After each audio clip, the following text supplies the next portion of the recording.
안녕하십니까. 한 2주 정도 공백기를 가졌습니다.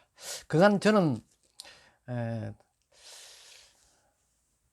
제가 평소에 구상했던 논문 한 편을 제가 집필을 하였고, 그래서 이제 어제 탈고를 했습니다. 탈고하고 이제 납품을 했는데요.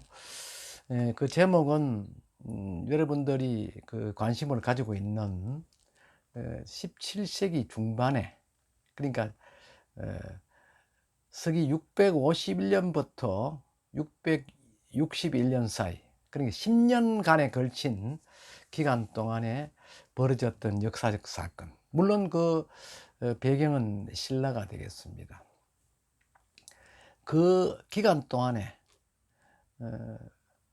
우리 인류의 스승으로 알려져 있는 화진국사 원효 성사의 행적을 더듬어 보는 그런 시간을 갖고, 또 거기에 필요한 많은 문헌들을 찾아서 연구를 했습니다. 약 한 100쪽 분량의 논문을 집필했습니다.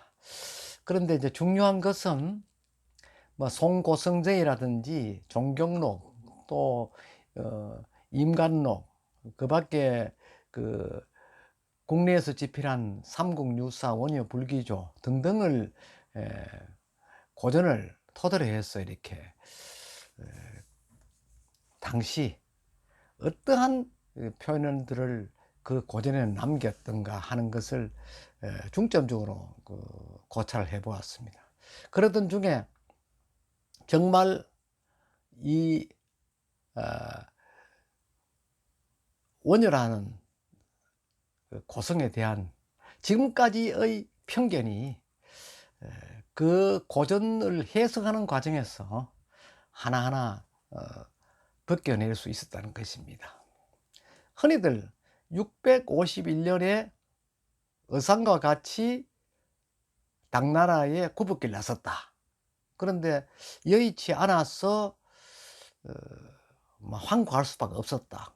그리고 다시 40살이 넘어서 2차 구독길에 나서던 중에 문득 토감 속에 해골물을 마시고 오도를 했다 하는 그런 과정입니다. 그런데 중요한 것은요, 651년에 구법을 이루지 못하고 황국을 하고 난 뒤에 원효에게는 일대 변혁이 일어났다는 것입니다. 그것이 뭐냐 하면 삼국유사 원효 불기조에 나오는 풍전에 의해서 몰가부를 부리고 파괴했다 하는 그런 기록입니다. 왜 이런 스님은 그런 기록을 적었을까요? 특히 여기에는 이런 선사가 원효 대사를 어떻게 칭했냐 하면 성사라고 칭했습니다. 그 성자라는 것이죠. 그렇게 칭해놓고는 어느 날 향전에 의하니까 원효가 이렇게 해서 파괴를 했다 하는 것을 적어두었거든요. 거기에 대해서 많은 문제점이 제기되고 있다는 것을 제가 미리 알고 있었고, 거기에 대해서는 과연 다른 고전에는 어떻게 기록을 하고 있는가 하는 것을 중점 고고하면서 이것을 깊은 바늘구멍으로 마치 손을 넣어서 파헤치는 것 같은 그러한 천착을 해 보았습니다.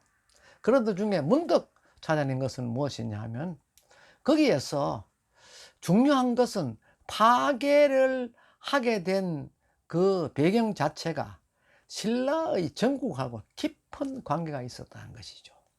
그 당시는요, 제가 추정하건대는 태종 무열왕이 등극한 해입니다. 그러니까 654년이 되겠죠.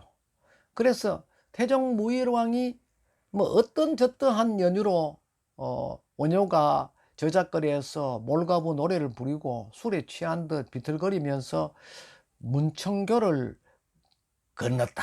그 문청교란 것은 당시의 유교입니다. 그 유자는 느릅나무 유자 다리 교자인데 아마 느릅나무를 이렇게 묶어 가지고 아마 출렁 다리면도 그 중간에 큰 돌을 놓고 아마 건네도록 한 그런 다리로 보여지는데 그 다리를 건너다가 물에 빠졌다. 그런데 중요한 것은 수어 몰가부 아작 지천주라는 그러한 괴상한 노래를 불렀다. 그 이거 한마디로 뭐냐 하면 누가 나에게 자로 없는 도끼를 허락하겠느냐. 그 아작지천주다.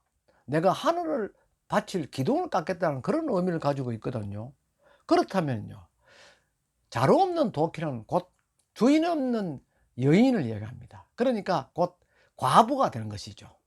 누가 과부가 내한테 올 것인가? 그러면 내가 하늘을 떠받칠 큰 임무를 낫게 하겠다 하는 그런 뜻입니다. 그렇다면요.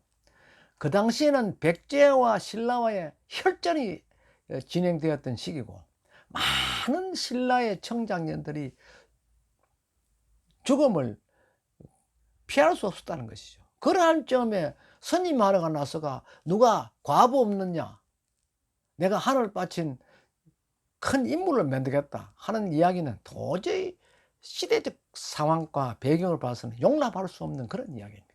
그런데 정작 그 뜻은 신라의 많은 사람들은 무슨 뜻인지 알지 못했는데 유독 한 사람인 태종 무열왕만 그 뜻을 알았다는 것이죠.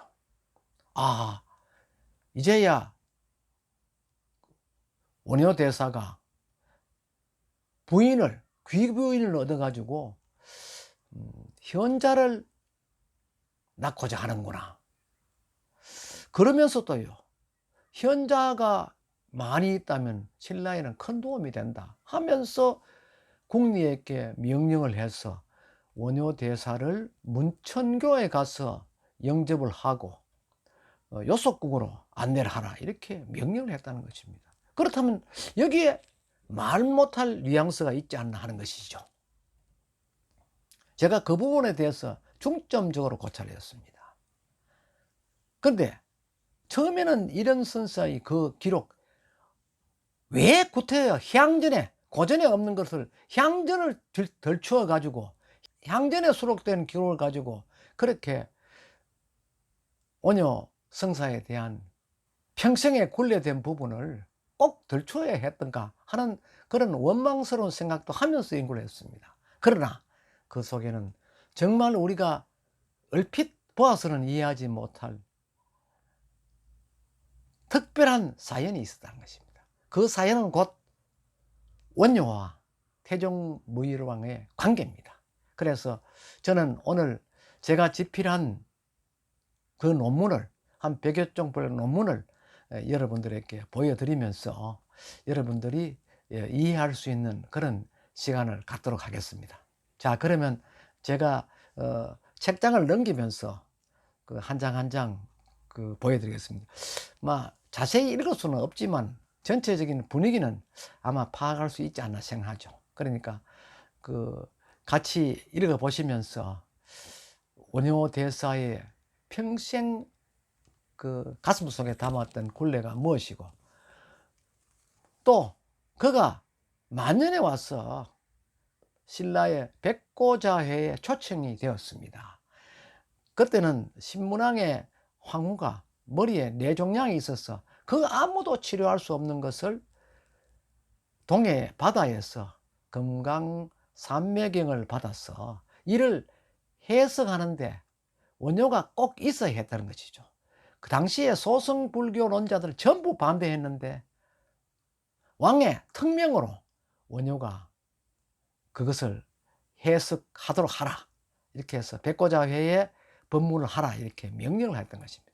그럴 땐 소승불교론자들은 상당히 당황하고 이를 저지한다고 상당한 애를 썼죠. 그러나 원효는 그 자리에 서게 되었고 그 자리에 서서 처음 지장주를 쾅쾅쾅 3번 치면서 한 말이 있습니다. 그 말이 뭐냐 하면은 100개의 석가래를 구할 때는 나는 이 자리에 서지 못했다.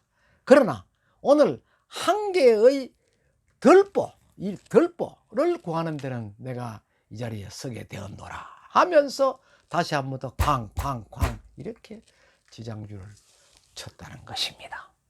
그러니까 신라의 대성 불교를 반대하던 소승론자들이 모두가 부끄러워서 고개를 숙였다 하는 그런 기록이 있습니다. 본 논문에는 뭐 그런 과정들을 필요를 해 두었습니다만은 전체적인 면을 한번 살펴보시면 저희 연구 성과 과정을 읽어낼 수 있을 것으로 생각됩니다. 여러분 감사합니다.